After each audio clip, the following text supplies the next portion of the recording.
സംസ്ഥാനത്തെ ട്രെയിനുകളെല്ലാം കുറഞ്ഞത് അരമണിക്കൂറെങ്കിലും വൈകും. കറുകുറ്റി അപകടത്തെ തുടർന്ന് വേഗത കുറച്ചതാണ് കാരണം. രാത്രിയും പുലർച്ചെയും വണ്ടികൾ കൂടുതൽ വൈകാനും സാധ്യതയുണ്ട്. പാളങ്ങളിലെ തകരാറുകൾ 2 മാസത്തിനകം പരിഹരിക്കുമെന്നും റെയിൽവേ അറിയിച്ചു.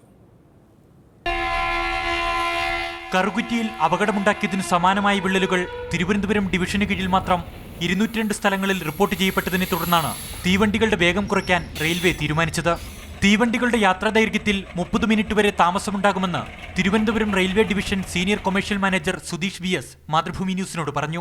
ഷൊർണൂർ എറണാകുളം സെക്ഷനിലാണ് നമ്മൾ കൂടുതൽ അഫക്റ്റ് ആയിരിക്കുന്നത്. ഏതാണ്ട് സാധാരണ ഒരു ട്രെയിൻ ഓടിയെത്തുന്നതിനേക്കാൾ ഒരു 30 മിനിറ്റോളം കൂടുതൽ സമയം വേണ്ടി വരുന്ന ഒരു സാഹചര്യമാണ് ഇപ്പോൾ ഉള്ളത്. അതേസമയത്ത് രാത്രി സമയങ്ങളിൽ നമ്മൾ തുടരെ ട്രെയിനുകൾ പോകുന്ന ആ സമയത്തും ഈ പങ്ക്ച്വാലിറ്റി ചെയ്ത് കാര്യമായി ബാധിക്കും. പാളങ്ങളിൽ വിള്ളൽ കണ്ടെത്തിയ സ്ഥലങ്ങളിൽ പരിശോധന ഊർജിതമാക്കും. ചില സ്ഥലത്ത് നമുക്ക് ഉടനെ റെയിൽ മാറ്റേണ്ടി വരും, ചില സമയത്ത് നമുക്ക് കുറച്ച് കഴിഞ്ഞായാലും മതി. അങ്ങനെ നമ്മൾ ഘട്ടം ഘട്ടമായി ഇങ്ങനെയുള്ള വീക്ക് സ്പോട്ടുകൾ ചേഞ്ച് ചെയ്യുകയാണ് ചെയ്യുന്നത്. വേഗനിയന്ത്രണം കൃത്യനിഷ്ഠയെ ബാധിക്കുമെങ്കിലും സുരക്ഷയ്ക്കാണ് പ്രാധാന്യമെന്നും വിശദമായ പദ്ധതി തയ്യാറാക്കി 2 മാസത്തിനകം പാളങ്ങളിലെ അപാകത പരിഹരിക്കുമെന്നും കൊമേഴ്ഷ്യൽ മാനേജർ കൂട്ടിച്ചേർത്തു. ജോജോ ജോസഫ്, മാതൃഭൂമി ന്യൂസ്, തിരുവനന്തപുരം. തിരുവനന്തപുരം ഡിവിഷനിൽ പാളത്തിന് വ്യാപക തകരാറുണ്ടെന്ന് കാട്ടി റിപ്പോർട്ട് നൽകിയിട്ടും ഉന്നത ഉദ്യോഗസ്ഥർ ഒരു നടപടിയും സ്വീകരിച്ചില്ലെന്നാണ് ഗ്രൂപ്പ് C വിഭാഗത്തിൽപ്പെടുന്ന എഞ്ചിനീയർമാരുടെ പരാതി. കറുകുറ്റി അപകടത്തെപ്പറ്റി റെയിൽവേ ബോർഡ് ചെയർമാൻ റിപ്പോർട്ട് തേടി.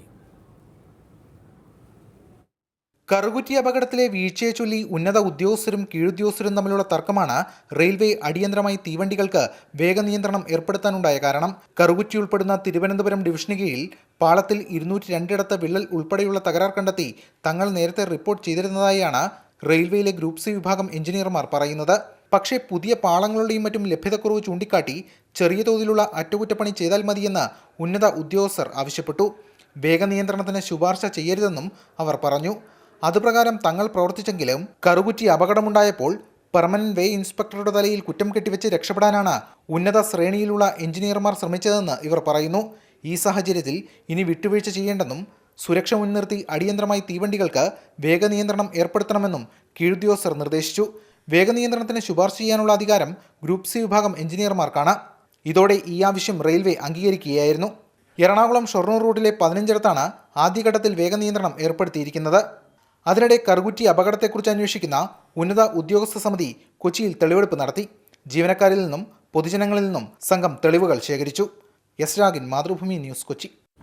പാളം കൊണ്ട് പന്താടുന്നതാര് എന്നാണ് സൂപ്പർ പ്രൈം ടൈം ചർച്ച ചെയ്യുന്നത്. ഈ വിഷയത്തിൽ പ്രതികരിക്കാൻ CPI നേതാവ് CN ജയദേവൻ MP, കോൺഗ്രസ് നേതാവ് MK രാഘവൻ MP, BJP നേതാവ് ജോർജ് കുര്യൻ, പൊതുപ്രവർത്തകൻ CR നീലകണ്ഠൻ, റെയിൽവേയിലെ മുൻ ഡിവിഷണൽ എഞ്ചിനീയർ TP അയ്യപ്പൻ കർത്ത എന്നിവർ തത്സമയം.